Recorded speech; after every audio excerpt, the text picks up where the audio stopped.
Oftentimes in probability, you'll find that you're actually just doing a counting problem.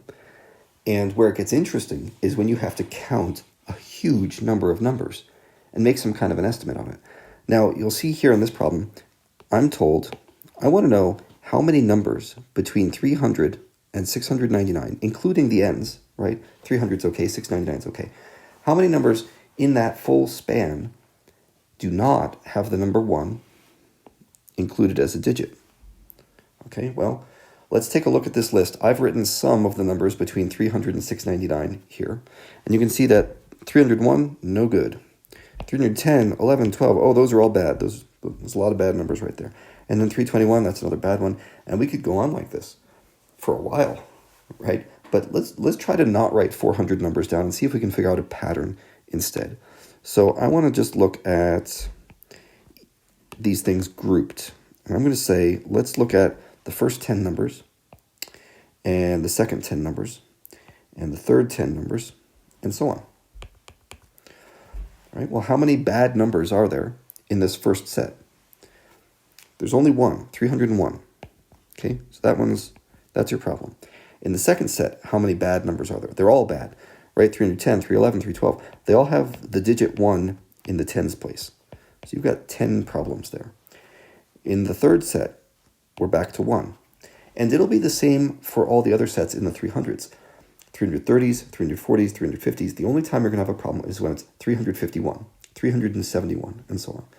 So, if you look at the 300s as a class, how many problems are there in that class of numbers? Well, there's going to be, here, let me do it this way. In the 300s, you've got 1 problem. In the 310s, you've got 10 problems. In the 320s, you've got 1 problem. In the 330s, you've got 1 problem. You see, we're back to another style of counting. This time we're counting by tens. And eventually, you'll get to the 390s, where there is just 1 problem. You add them all up, and this is 19 total problems. In other words, these are numbers we cannot have in the range 300 to 399. Okay? So that's nice. And now what we have to do is figure out, can we extend this without counting more? Well, that means we're going to have 4 times 19 problems between 300 and 699, right? Because that's 4 sets of 100.